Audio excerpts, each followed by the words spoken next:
ஆடை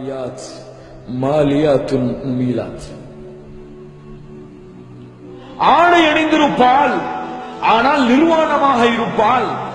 அவளும் பிறர் பக்கம் சாய்வாள், பிறரையும் அவள் பக்கம் சாய்ப்பாள். இவள் நரகத்தை சேர்ந்தவள். ஏன்? இவள் சொர்க்கத்தின் நறுமணத்தை கூட நுகர முடியாது.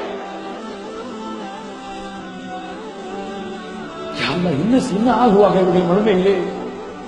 அல்லாவின் இரக்கம் காட்டப்படவில்லை என்றால் இந்த பெண்கள் எங்கே சேர்வார்கள்? இன்னைக்கு பார்க்கிறோம் முஸ்லிம் பெண்களுடைய ஹிஜாபில் நடக்கக்கூடிய குறையை.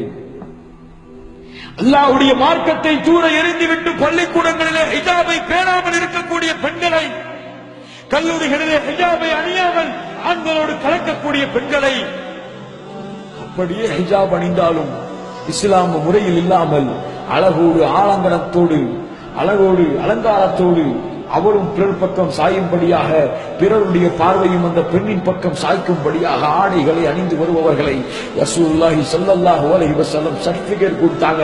அந்த பெண்களுக்கெல்லாம் நீங்க எழுதி கொடுத்துருங்க, நீங்க நரகவாதிகள். தன் மனைவிக்கு ஒருவன் அனுமதிக்கிறான், தன் பிள்ளைகளுக்கு ஒருவன் அனுமதிக்கிறான், தன் சகோதரனுக்கு இந்த ஆடையை ஒருவன் அனுமதிக்கிறான். சுப்ஹானல்லாஹ்.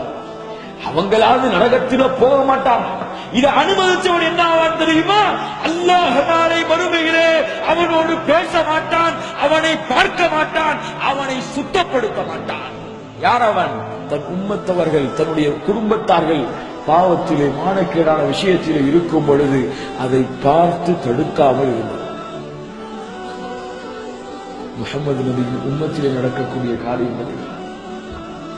சுப்ஹானல்லாஹி ரப்பில் ஆலமீன். யோசித்து பாருங்கள் கண்ணியத்திற்குரியவர்களே, ஐனல் ஈமான், ஐன உம்மத்து முஹம்மத். எங்கே சென்று கொண்டிருக்கிறது இந்த உம்மா? எங்கே சென்று கொண்டிருக்கிறது இந்த உம்மா? இதை தடுப்பதற்கு கூட்டம் எங்கே?